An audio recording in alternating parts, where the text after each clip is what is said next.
مور جتنا خوبصورت اب ہے اس سے کئی زیادہ جنت میں خوبصورت تھا۔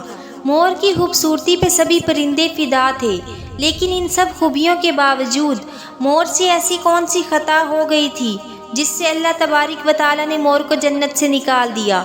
اللہ تبارک و تعالیٰ نے جب حضرت آدم علیہ السلام اور اماں حوا کو پیدا کیا، اس کے بعد ان کو جنت میں بھیج دیا۔ وہ دونوں جنت میں بہت ہی پرسکون رہتے تھے، بہت ہی لذیذہ میوے اور پھل کھایا کرتے تھے، لیکن ایک اناج جس کو کھانے سے اللہ تعالیٰ نے انہیں منع فرمایا تھا، اور وہ اناج گندم تھا۔ چونکہ شیطان حضرت آدم علیہ السلام کی وجہ سے جنت سے نکالا گیا تھا، اسی وجہ سے شیطان کی حضرت آدم علیہ السلام سے دشمنی ہو گئی تھی۔ شیطان یہ چاہتا تھا کہ وہ کسی بھی طرح حضرت آدم علیہ السلام کو جنت سے نکال دے اور ساتھ میں اماں حوا کو بھی جنت سے نکال دے۔ جب شیطان کو یہ خبر ہوئی کہ حضرت آدم علیہ السلام کو تمام میوے کھانے کی اجازت ہے لیکن گندم کھانے کی اجازت نہیں ہے، تو شیطان انتقام کی آگ میں جلنے لگا اور جنت کے دروازے کے پاس بیٹھ گیا اور 300 سال تک وہاں بیٹھا رہا کہ کوئی جنت کے دروازے سے باہر آئے اور شیطان اس سے بات کر سکے۔ ایک دن اچانک سے مور جنت سے باہر آ گیا۔ شیطان اس کو دیکھتے ہی بہت خوش ہو گیا۔ شیطان نے پوچھا، اے خوبصورت پرندے، تم کون ہو؟ مور بولا، میں مور ہوں، اب تم اپنا تعارف کرواؤ۔ شیطان نے جواب دیا کہ میں عالم کروبیہ کا ایک فرشتہ ہوں، میں اللہ پاک کی یاد سے ایک پل بھی غافل نہیں ہوں۔ میں چاہتا ہوں کہ میں جنت میں جاؤں، وہاں کی نعمتوں کا اپنی آنکھوں سے مشاہدہ کروں۔ شیطان مور سے کہنے لگا کہ تم مجھے جنت کے اندر لے جاؤ، میں تمہیں 3 ایسی باتیں بتاؤں گا جس سے تمہیں ابدی زندگی حاصل ہو جائے گی، تمہیں بڑھاپا اور بیماری نہیں آئے گی، تم ہمیشہ جنت میں ہی رہو گے۔ شیطان کی یہ باتیں سن کر لالچ میں آ کر مور نے کہا کہ مجھ میں تو اتنی طاقت نہیں کہ میں تمہیں جنت کے اندر لے جاؤں، لیکن ایک سانپ میرا دوست ہے، وہ شاید تمہاری مدد کر سکے۔ یہ کہہ کر مور سانپ کے پاس آیا، اس کو ساری بات بتائی۔ سانپ بھی شیطان کی باتوں میں بہت خوش ہوا اور شیطان کو اپنے منہ میں چھپا کر جنت میں داخل ہو گیا، اور جو شیطان اپنی چال میں کامیاب ہو گیا۔ جنت کے تمام نگہبانوں کو یہ معلوم تھا کہ شیطان یہ چال چل رہا ہے اور جنت میں داخل ہو چکا ہے۔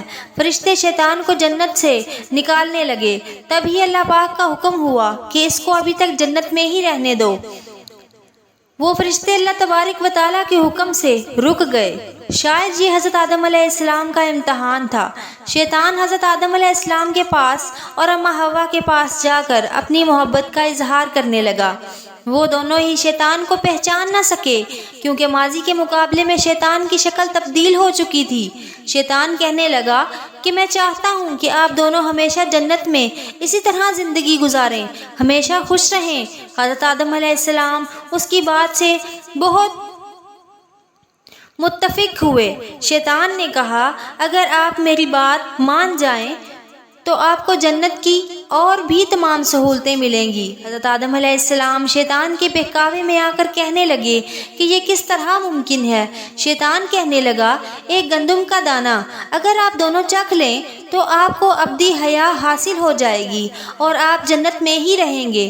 یہ بات سن کر حضرت آدم علیہ السلام کے دل میں خوف کا رجحان پیدا ہوا، لیکن ان کے دل میں اللہ کی نافرمانی کا خوف غالب آ گیا۔ جبکہ اماں حوا شیطان کی باتوں میں آ گئیں، جس پر اماں حوا نے حضرت آدم علیہ السلام کو راضی کر لیا۔ پھر اس کے بعد ان دونوں نے اس گندم کے دانے کو چکھ لیا۔ جیسے ہی گندم کا دانہ اندر گیا تو وہ دونوں بے لباس ہو گئے، جس کے بعد دونوں اپنے اپنے ستر چھپانے لگے اور خوف خدا سے کانپنے لگے۔ اسی دوران اللہ تبارک و تعالیٰ نے فرشتوں کو یہ حکم دیا کہ حضرت آدم علیہ السلام اور اماں حوا دونوں کو زمین پر اتار دو۔